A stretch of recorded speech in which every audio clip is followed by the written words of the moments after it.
very much for joining me here today. My name is Rose from Easy to Cook at Home, and I want to welcome all of my subscribers. If you like this video and you haven't subscribed, please hit the subscribe button below. Today I'm going to be making beer bread. I'm making a basic beer bread. It's super versatile, so once you know how to make it, you can zazz it up to how you would like it. So you can add in jalapenos, you can add in sun-dried tomatoes, you name it, you can put it in. It's super easy to make, so let's get started. Okay, so for the ingredients, I've got 3 cups of all-purpose flour in here, or plain flour. I've got 3 teaspoons of baking powder, and not to be confused with bicarbonate, it's baking powder. 1 teaspoon of salt, half a cup of ordinary granulated sugar, and half a cup of melted butter, which I just melted in the microwave, and a 12-ounce can of beer. Now I'm using IPA ale here. I've made this bread many times before, and I like to mix it up with different ales and beers and that sort of thing. It does give it a different taste. Each one will give it a different unique taste. Now I've had to measure this out because it's slightly over 12 ounces. You want a 12-ounce can of beer or ale or Guinness, depending on what you'd like to put in it. I put in IPA in this one. Now I've just measured it out to the jug, so basically it's 12 ounces or just under 2 cups of beer. So they're basically all the ingredients, and I'm also going to just zazz it up a little bit and put in some parmesan cheese. Now you don't have to put that in, it's entirely up to you. I'm just going to do it by spec basically. I'm just going to mix that in, but you don't have to add that in. All these ingredients here will make a beautiful bread anyway. I'm just adding that in today just to give it a bit more zazazazoo. Okay, so let's get started. Okay, so the first thing I've done is just grease the loaf tin. I've just put a little bit of olive oil in there and some butter, just smeared that on, and I also have put the oven on to 180 degrees. Now mine's a fan assisted oven, so well, that's why it sounds like a Boeing 747 jet whenever I'm cooking. But if you've got one that isn't fan assisted, then you'll probably need 190 degrees, and I think that's around about a gas mark 7 or 8.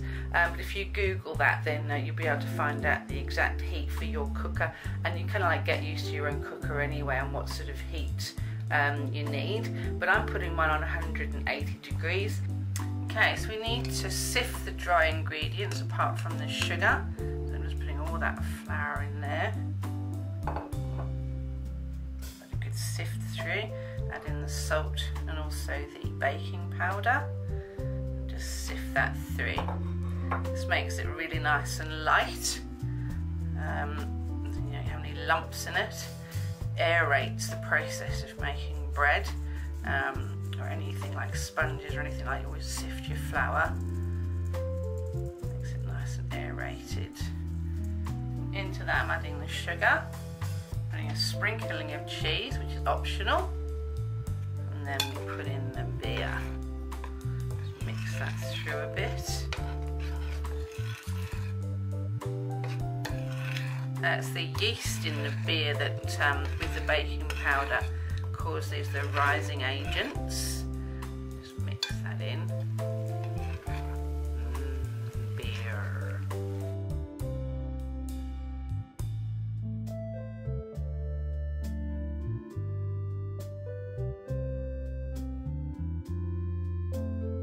Smells delicious already, not even cooking. Love the smell of beer. Not stale beer, I don't like the smell of stale beer in a pub or something. Yuck. You can see that's nice and fluffy there.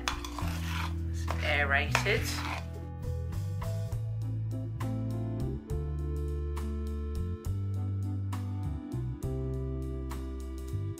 Just pop that into the tin.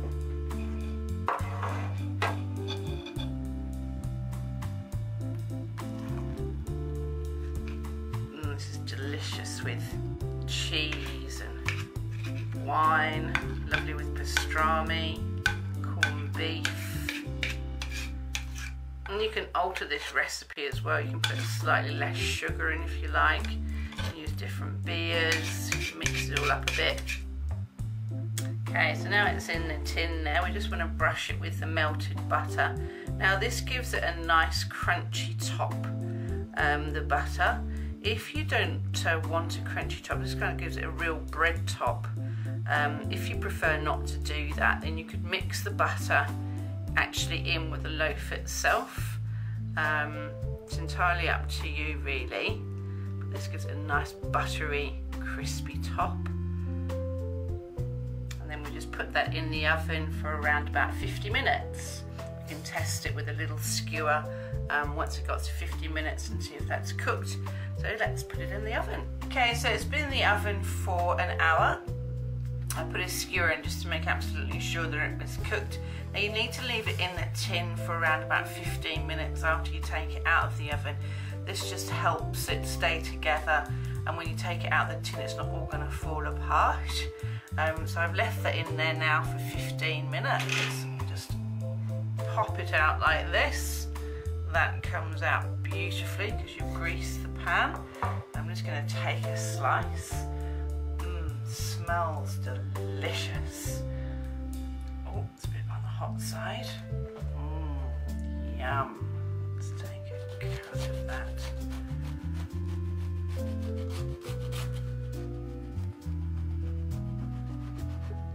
Nice crunchy top. And if you look inside, you see the air bubbles. It's beautiful. Let's have a taste. Oh yeah, that is just yummy. Spread some beautiful butter on that. Have it with corned beef hash, or have it with some lovely pastrami. Such a lovely, unique bread. You can have it with a lot of different savoury antipasties, or top it with some lovely sun-dried tomatoes. Absolutely to die for. Well, I hope you enjoyed that video. Please subscribe to my channel, or give me a thumbs up, or leave your comments below. We'd love to hear from you. Have a great day, and bye-bye for now.